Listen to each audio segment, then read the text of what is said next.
Je donne maintenant la parole à Madame Marie-Jo Zimmermann. Merci, Monsieur le Président. Ma question s'adresse à Monsieur le Premier ministre.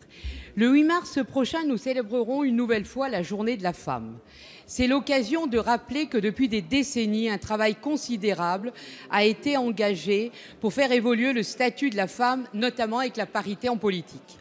Toutefois, il est encore plus important de faire progresser l'égalité dans la vie au quotidien, avec une réelle égalité professionnelle et salariale. En la matière, 2 lois importantes ont marqué cette évolution. Tout d'abord, la loi du 9 mai 2001, initiée par Catherine Génisson, a mis en place un outil indispensable. Il s'agit du rapport de situation comparée, lequel permet de prendre en compte tous les éléments relatifs à l'égalité salariale lors des négociations professionnelles. Ensuite, la loi du 27 janvier 2011, qui avait été proposée par Jean-François Copé et moi-même, a ciblé l'égalité dans l'évolution des carrières et elle a pleinement porté ses fruits puisqu'en peu de temps, la part des femmes dans les conseils d'administration des grandes sociétés a quasiment doublé. Malheureusement, il est nécessaire d'engager un nouveau combat pour l'égalité salariale, car la loi Rebsamen d'août 2015 relative au dialogue social a complètement marginalisé le rapport de situation comparée.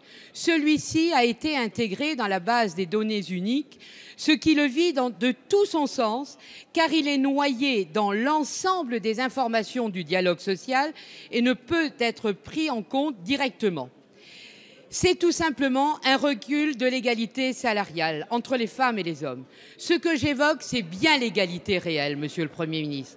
Oui, vous avez créé un ministère de l'égalité réelle. Il faudrait maintenant que les actes soient en conformité avec les promesses.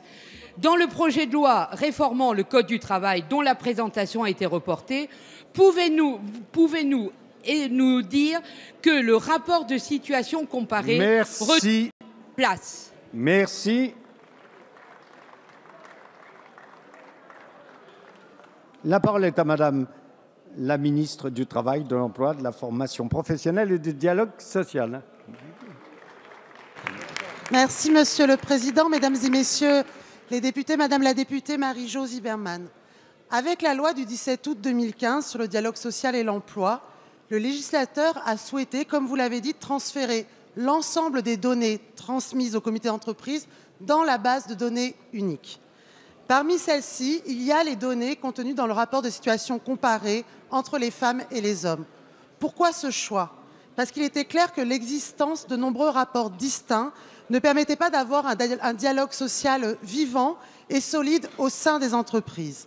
Avec la base de données unique, le comité d'entreprise est désormais beaucoup mieux outillé pour assurer dans les meilleures conditions ses attributions en termes d'information, consultation.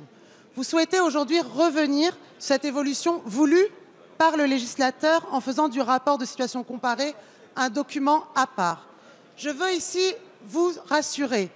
Toutes les informations contenues dans le rapport de situation comparée, je dis bien toutes, ont été transmises dans la base de données unique.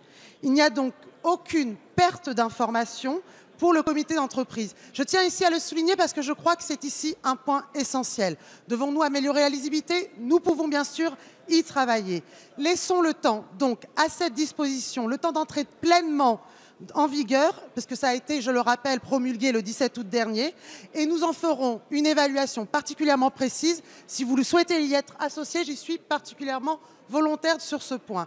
J'entends l'ensemble de vos préoccupations et vous pouvez compter bien sûr sur moi pour faire continuer, pour que le combat entre l'égalité professionnelle femmes et hommes avance dans le monde du travail, mais également aussi en politique.